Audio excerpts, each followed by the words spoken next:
Hello students, a very good evening to all of you. मैं आदित्य कुमार सिंह एक बार फिर से आप सभी का ऑनलाइन तैयारी के यूट्यूब चैनल पे स्वागत करता हूं।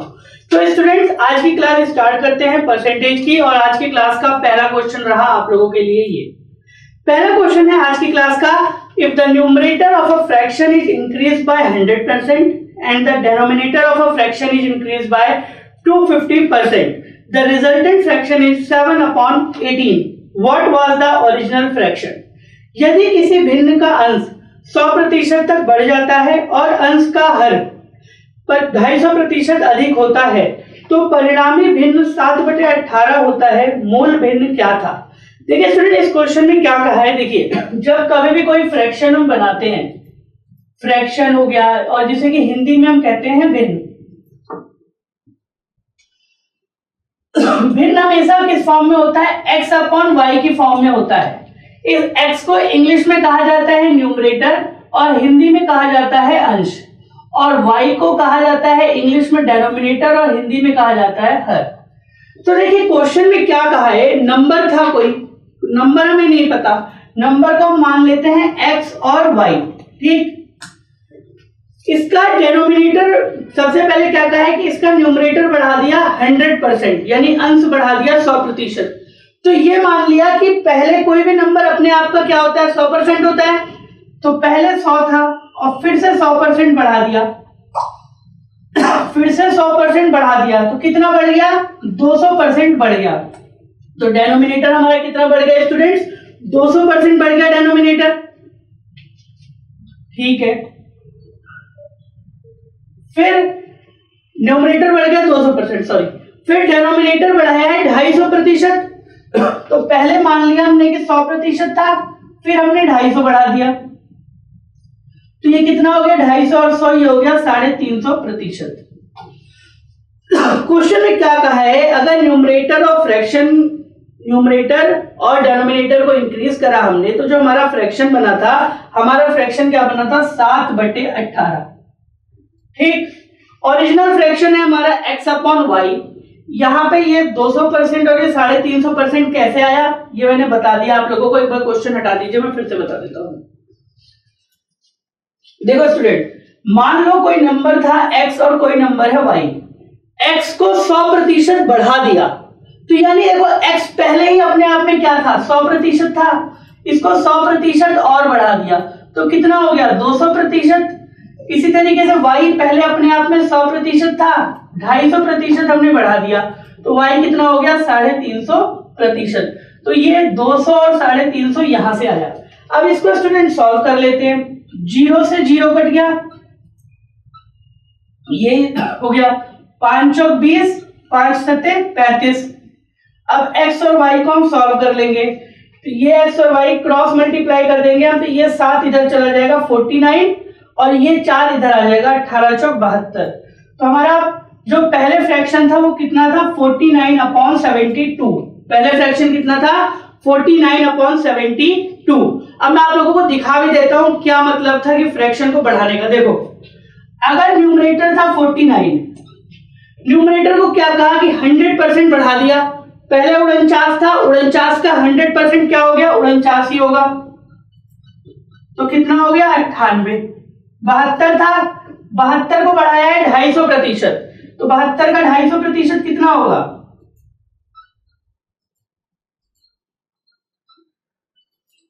और ये 36, 180 और 72 अपने आप पहले था 2,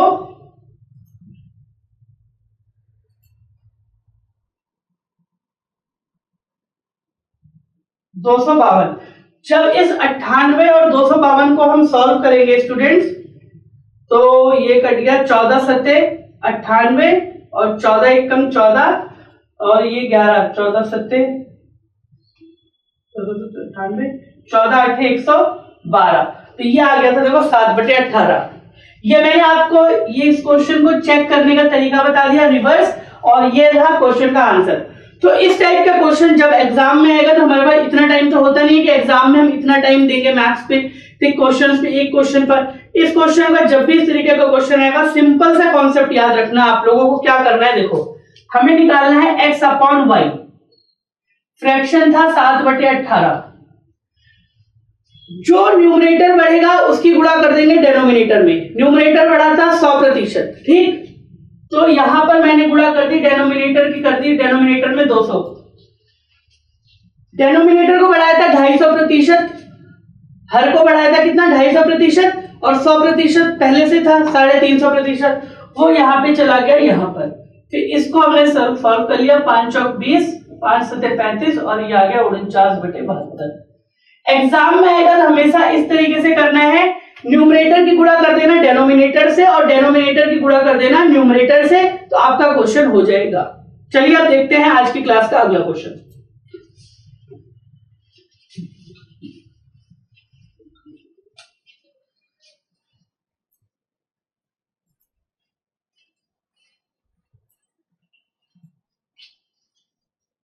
नेक्स्ट क्वेश्चन है student, a student secured 25% marks in GA out of 100। एक स्टूडेंट था, उसके जीए सेक्शन में 100 में से आए 25% मार्क्स, ठीक। How much should he score in all subjects out of 300 if he overall gets 40%। अगर उसके सारे पेपरों में मिलाकर के 40% मार्क्स आए तो उसे 300 में से कितने परसेंट मार्क्स लाने पड़ेंगे ताकि उसका ओवरऑल 40% मार्क्स आ सके। चलिए देखते हैं इस क्वेश्चन को कैसे करना है। देखिए पेपर, टोटल पेपर अगर देखा जाए, सबसे पहले हमें क्या निकालना है यहाँ पे, टोटल मार्क्स, यानी कि अगर हिंदी में बात करें तो पूर्णांक। क्वेश्चन हटा दीजिए, पूर्णांक। पहला पेपर 100 नंबर का था, दूसरा पेपर 300 नंबर का था, यानी टोटल कितने हो गए 400, ठीक। उसके आए 400 में से 40%, 400 में से उसके आए 40%, यानी कितने मार्क्स आए उसके टोटल 160, ठीक। जीए में उसने कितने स्कोर किए थे, जीए में उसने 25% स्कोर किए, और कितने में से 100 में से, तो 100 का 25% कितना होता है 25, तो उसके 300 में से कितने मार्क्स आने चाहिए, 160 में से 25 घटा देंगे तो कितना आ जाएगा आपका, ये हो जाएगा लगभग 10 में से 5 गया 5, 5 में से 2 गया 3, लगभग हो गया आपका 135 मार्क्स आएंगे उसके 300 में से। अब इसकी परसेंटेज निकाल देते हैं, 135 बटे में 300 गुणा 100, 3 चौक 12, 3 पच्चे 15, तो उसके कितने मार्क्स आ गए 45% उसे स्कोर करने पड़ेंगे 300 में से। क्वेश्चन फिर से एक बार बता देता हूं, देखो क्वेश्चन क्या कहा था, एक स्टूडेंट था कोई, उसके जीए पेपर था, पेपर 2 सेक्शन में डिवाइड था, एक जीए और एक ओवरऑल। मान लो एक जीए का पेपर आया, आपने रेलवे का पेपर दिया, रेलवे का पैटर्न कुछ इस तरीके से आया, 2 सेक्शन थे, पहले सेक्शन में 100 क्वेश्चन थे और दूसरे सेक्शन में 300 क्वेश्चन थे। मान लीजिए आप में से किसी एक बच्चे ने पेपर दिया, उसके पहले सेक्शन में आए 25% मार्क्स और ओवरऑल उसके पूरे पेपर में आए 40% मार्क्स, तो उसे दूसरे सेक्शन में जो 300 वाला सेक्शन था वहां पर कितने परसेंट स्कोर करने पड़ेंगे कि उसके ओवरऑल 40% आ जाए। तो इस क्वेश्चन में आप लोगों से यही पूछा था। तो देखिए यहां पर क्या किया मैंने, पहले मैंने कैलकुलेट कर लिए टोटल मार्क्स, तो टोटल मार्क्स आ गए मेरे 300 और 100, 400 नंबर का पेपर था, 400 का 40% होता है 160, मतलब टोटल मुझे नंबर चाहिए थे 160। जीए का सेक्शन था मेरा 100 नंबर का और मेरे आए 25%, तो मेरे कितने मार्क्स आ गए जीए में 25 आ गए। अब 300 वाले सेक्शन में मुझे कितने नंबर लाने हैं 135, और ये 135 300 का कितना परसेंट होता है 45% होता है। चलिए स्टूडेंट अब देखते हैं आज की क्लास का अगला क्वेश्चन।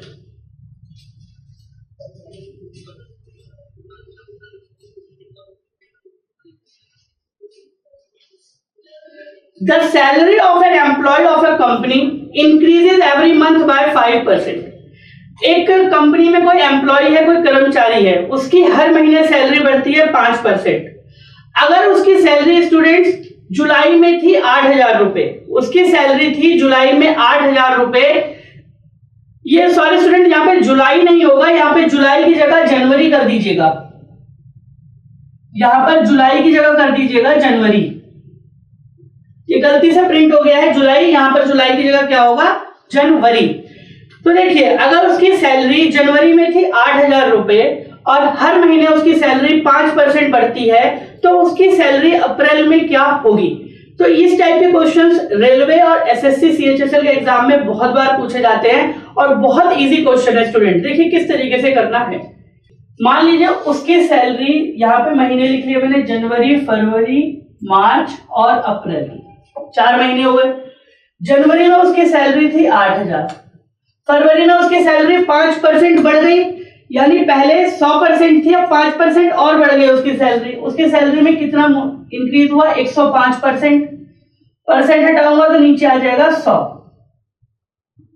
फिर मार्च में दोबारा बढ़ी 5%, और फिर अप्रैल में बढ़ गई 5%। तो अप्रैल में देखते हैं उसे कितने पैसे मिलेंगे।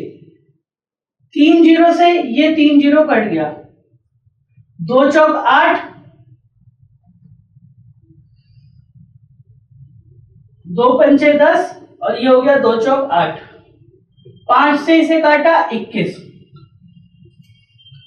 5 दूनी 10, 0, 5 से इसे काटा फिर से 21, 5 चौक 20, और 5 से इसे काटा 21। इस 4 से ये 4 कैंसिल हो गया।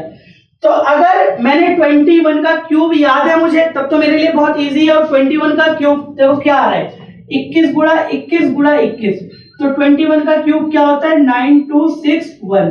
तो उसकी सैलरी अप्रैल में कितनी हो जाएगी? 9,261 रुपए, और उसे जनवरी में मिलते थे 8,000 रुपए। तो यहां पर देखिए स्टूडेंट्स, मेन क्या था कि इंक्रीमेंट कितना हुआ। इस टाइप के क्वेश्चन आपको देखो पता है कैसे मिलते हैं। मान लो दे दिया किसी टाउन की पॉपुलेशन थी, कुछ भी पॉपुलेशन थी 5,000, हर साल उस टाउन की पॉपुलेशन 10% बढ़ा दी। एक बार क्वेश्चन हटा दो। मान लो दे दिया किसी टाउन की पॉपुलेशन थी 5,000, उस टाउन की पॉपुलेशन 2 साल बढ़ी, हर साल बढ़ रही है 10%। मान लो 2019 चल रहा है, 2019 में दिल्ली की जनसंख्या है 5,000, मान लो मैंने कहा है। फिर 2021 में दिल्ली की जनसंख्या क्या होगी? अगर जनसंख्या 10% की दर से बढ़ रही है तो 5,000 का 10% 110% की गुणा हो जाएगी। फिर दूसरे साल के लिए भी 110% की गुणा कर देंगे। बस इस तरीके से करना है। अगर ये पूछा होता इसी क्वेश्चन में कि अगर दिल्ली की जनसंख्या 5,000 है 2019 में, और 10% की दर से बढ़ करके 5,000 हो गई, तो 2017 में क्या थी? तो यहां पर फिर उल्टा हो जाता, गुणा कर देते हैं हम 100/110 की, 100/110 की गुणा हो जाती। तब इस केस में अगर रिवर्स पूछेंगे तो 100 ऊपर आ जाएगा, जो बढ़ेगा घटेगा वो नीचे आ जाएगा। और अगर आगे की तरफ पूछेंगे तो 100 नीचे आएगा, जो बढ़ेगा घटेगा वो ऊपर आएगा।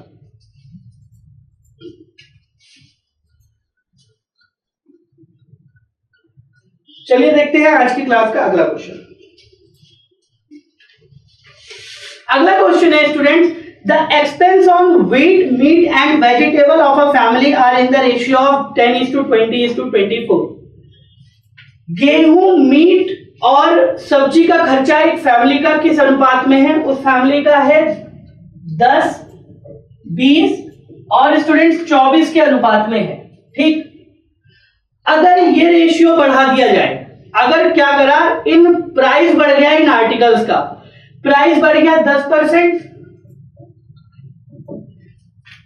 और इसका प्राइस बढ़ गया सेकंड वाले का 15%, और इसका प्राइस बढ़ गया स्टूडेंट्स 20% का, तो हमें बताना है the total expense of the family is increased by, family का कुल खर्चा कितना बढ़ जाएगा। चलिए देखते हैं। पहले फैमिली कितने रुपए खर्च कर रही थी? 20, 10, 30 और ये 24, 20, 10, 30 और 24, यानी पहले फैमिली खर्च कर रही थी 54। ठीक, पहले खर्च हो रहे थे 54।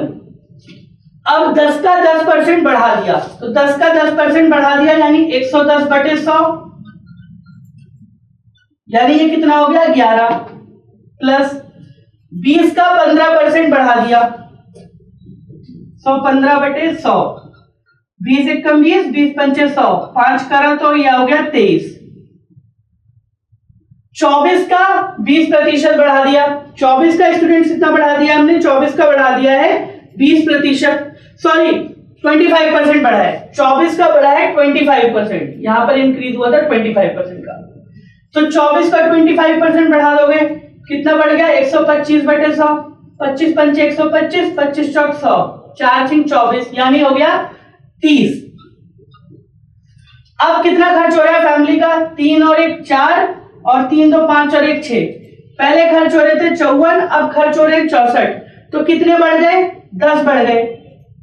अब कितने पे बढ़े हैं? इस 54 पे बढ़े हैं 10, तो 10/54 गुणा 100, यानी कितना हो जाएगा? मेरा क्वेश्चन हटा दीजिए, मेरा आंसर आ जाएगा 1000/54, और इसको सॉल्व करूंगा मैं तो 2 पंचे 10, 500/27, और लगभग आ जाएगा ये 27 एकम 27, 500/27 के तकरीबन इसका खर्चा होगा। इसे फ्रैक्शन में पॉइंट में निकालना चाहोगे तो 27 एकम 27 और 23 बच गया आप लोगों का 230। 27 8 8 से 56 का 6, 8 2 16, 5 और 1 21, 216, तो ये बचा 14, और 27 18.1% के करीब इंक्रीमेंट हुआ, तो अप्रोक्सीमेटली इसका आंसर हो जाएगा हमारा 18%।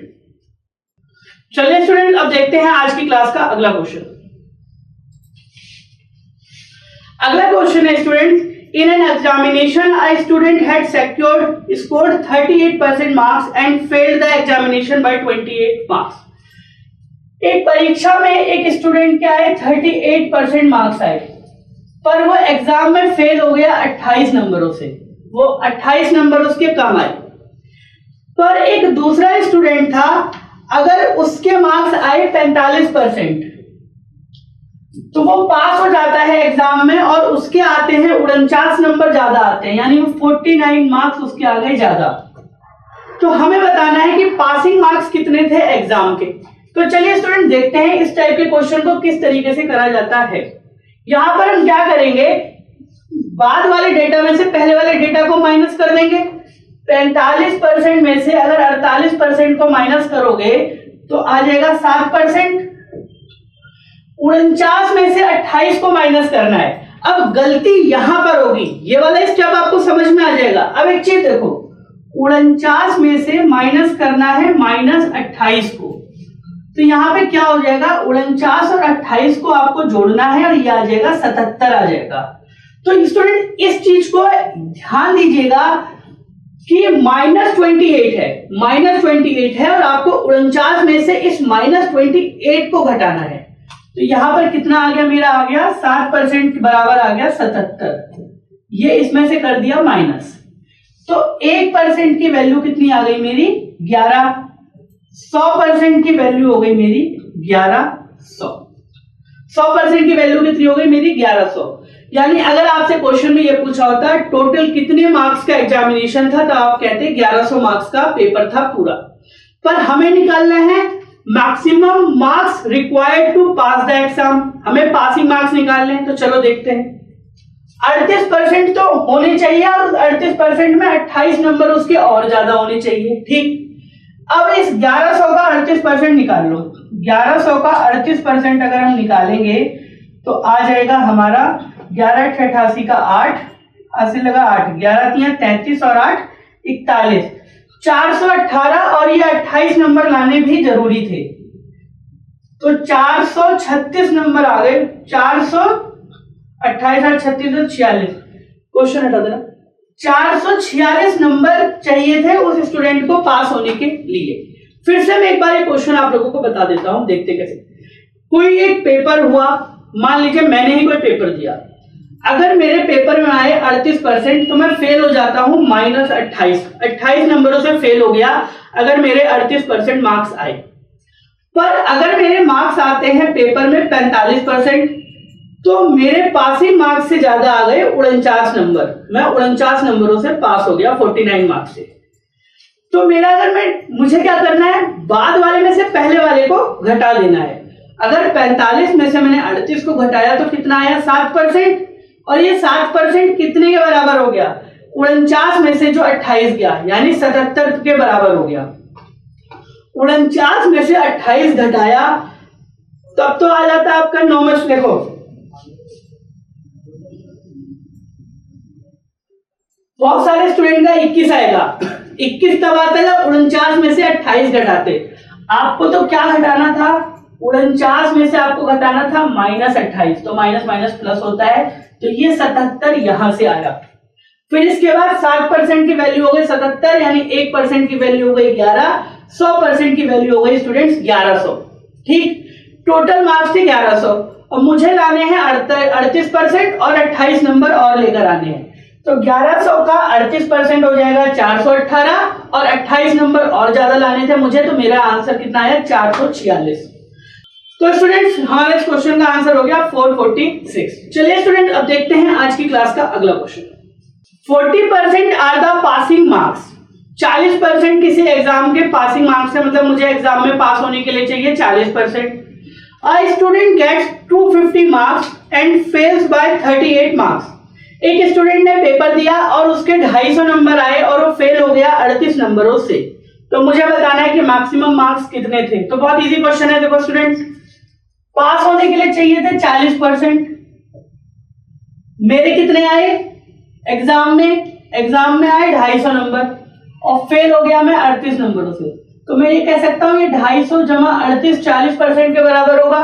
तो 40% की वैल्यू क्या आ गई? 40% की वैल्यू आ गई 8, 5 3 8 288। तो पासिंग मार्क्स कितने थे टोटल? 100%। तो 100% की वैल्यू क्या आ जाएगी? 288 बटे 40 गुणा 100। 4 7 28, 4 दूनी 2, यानी 720 नंबर का टोटल मेरा पेपर था। तो टोटल कितने थे? 720 नंबर थे। चलिए आप देखते हैं आज की क्लास का अगला क्वेश्चन।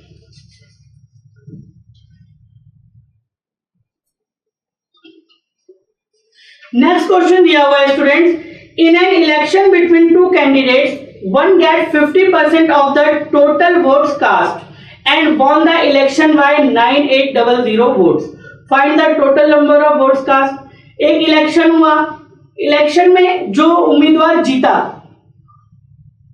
उसे मिले 57% वोट और वो जीता कितने वोट से है? 9800 वोट से जीता। अब एक चीज देखो, मान लो दो लोगों ने इलेक्शन लड़ा था, ए और बी। अगर ए को मिले हैं 57% तो बी को कितने मिलेंगे?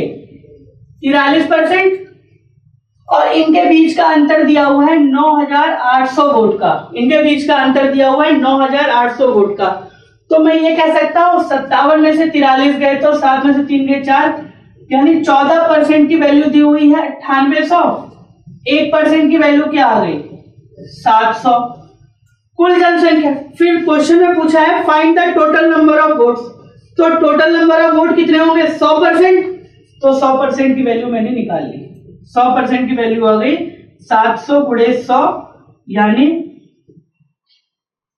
70,000। टोटल वोट्स कितने थे? 70,000। तो स्टूडेंट्स आज की क्लास इसी के साथ यहीं पे एंड करता हूं। उम्मीद करता हूं आप लोगों को सभी कुछ बहुत अच्छे तरीके से समझ में आ गया होगा। अगर आप लोगों को किसी भी क्वेश्चन में कोई कंफ्यूजन है, आप लोग कमेंट सेक्शन में कमेंट कर दीजिएगा। मैं फिर कल से आप लोगों को जब लाइव आऊंगा आपके साथ तो मैं वहां पर वो चीज डिस्कस कर लूंगा आप लोगों के साथ। और स्टूडेंट्स एक स्पेशल अनाउंसमेंट है आप लोगों के लिए। जैसे कि आप सभी को पता है कि नवरात्रि का त्योहार चल रहा है और हिंदुस्तान में त्योहारों की रीत है कि कुछ ना कुछ गिफ्ट दिया जाता है। जो भी आपस के अंदर हमारे कुछ खास होते हैं तो सभी को हम कुछ ना कुछ गिफ्ट देते हैं। तो ऑनलाइन तैयारी के सारे यूजर्स ऑनलाइन तैयारी के लिए बहुत ज्यादा खास है। तो स्टूडेंट्स आप लोगों के लिए ऑनलाइन तैयारी लेकर आया है टेस्ट सीरीज पर 30% का डिस्काउंट, जहां पर आप लोगों को कूपन कोड यूज करना है नवरात्रि 30। कूपन कोड दिखा दीजिए बच्चों को। नवरात्रि 30 कूपन कोड यूज करेंगे तो आप लोगों को टेस्ट सीरीज मिलेगी सिर्फ और सिर्फ 419 रुपए की। और ये जो टेस्ट सीरीज होगी इसके अंदर ऐसा नहीं है कि सिर्फ रेलवे एग्जाम होंगे। रेलवे जैसे आरआरबी एनटीपीसी होगा तो आरआरबी एनटीपीसी का सीबीटी 1 भी होगा, सीबीटी 2 के जितने लेवल होंगे सारे एग्जाम्स होंगे। इसके अलावा student JE CBT 1, JE CBT 2, psycho के टेस्ट और भी बहुत सारे टेस्ट मिलेंगे आप लोगों को। और एक साल के अंदर जो भी नई वैकेंसी आएगी रेलवे की तरफ से या एसएससी बैंकिंग, मतलब इंडिया में जितने कॉम्पिटिटिव एग्जाम होते हैं, अगर एसएससी बैंकिंग रेलवे और स्टेट की बात की जाए तो आप लोगों को सारे एग्जाम्स मिलेंगे इस टेस्ट सीरीज के अंदर। और स्टूडेंट इसके अलावा आप लोगों के लिए एक छोटा सा डिस्काउंट और लेकर आए हैं हम लोग, और वो अगर बात की जाए तो स्टूडेंट 65% का डिस्काउंट दिया जा रहा है आप लोगों को वीडियो कोर्सेज पे। और 65% डिस्काउंट अगर देखा जाए स्टूडेंट तो बहुत बड़ा डिस्काउंट होता है। तो आप लोग संजय खान सर का मैथ्स का बैच या अतुल सर का इंग्लिश का बैच भी आप लोग ज्वाइन कर सकते हैं। तो स्टूडेंट्स आप सभी को आने वाले एग्जाम्स के लिए और नवरात्रि के त्योहार की पूरी ऑनलाइन तैयारी टीम की तरफ से ऑल द बेस्ट और बेस्ट विशेष।